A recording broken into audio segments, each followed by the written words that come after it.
Asesmen nasional dilaksanakan di semua sekolah, madrasah, dan program pendidikan kesetaraan.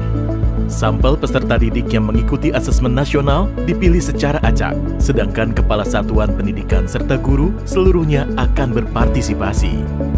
Bagaimanakah mekanisme kepesertaan tersebut dalam implementasi? Peserta didik akan mengerjakan 4 instrumen: asesmen literasi membaca, survei karakter, asesmen numerasi, serta survei lingkungan belajar. Peserta didik jenjang pendidikan dasar dipilih secara acak oleh Kemdikbud dengan jumlah maksimal 30. Sementara untuk jenjang pendidikan menengah dipilih secara acak dengan jumlah maksimal 45 murid. Masing-masing jenjang memiliki 5 orang peserta cadangan.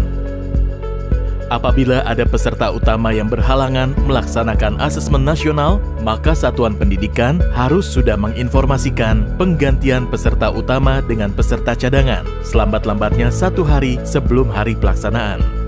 Peserta cadangan yang terpilih harus menyelesaikan keempat jenis instrumen secara lengkap sesuai jadwal yang telah ditentukan. Kementerian Pendidikan dan Kebudayaan tidak menyediakan jadwal asesmen susulan. Peserta yang tidak hadir pada hari pelaksanaan tidak diberikan kesempatan untuk melakukan susulan dan datanya tidak diikutkan dalam penentuan hasil satuan pendidikan.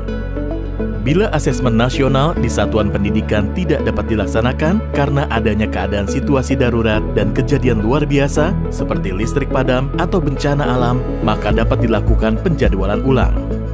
Terkait pelaksanaan survei lingkungan belajar oleh guru dan kepala satuan pendidikan, beberapa hal perlu diperhatikan.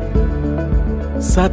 Seluruh kepala satuan pendidikan dan guru yang terdaftar di Dapodik atau EMIS dan mengajar di satuan pendidikan tersebut akan menjadi peserta dalam survei lingkungan belajar. 2. Pengisian survei lingkungan belajar untuk kepala satuan pendidikan dan guru dilakukan secara mandiri tanpa pengawasan dan diberikan waktu selama 4 hari. 3. Bagi guru yang mengajar lebih dari 1 satuan pendidikan, melaksanakan survei lingkungan belajar di setiap satuan pendidikan yang diajar. 4. Bagi kepala satuan pendidikan yang memimpin lebih dari 1 satuan pendidikan, melaksanakan survei lingkungan belajar di setiap satuan pendidikan yang dipimpin. Apabila kepala satuan pendidikan yang berperan sebagai guru, maka akan mengisi survei lingkungan belajar baik sebagai kepala satuan pendidikan maupun sebagai guru. Sangat penting bagi setiap satuan pendidikan mendapat potret yang utuh mengenai kondisi pendidikan yang sebenarnya. Oleh karena itu, partisipasi aktif untuk melaksanakan asesmen nasional dengan menjunjung integritas tinggi akan mendorong dihasilkannya informasi yang akurat dan komprehensif.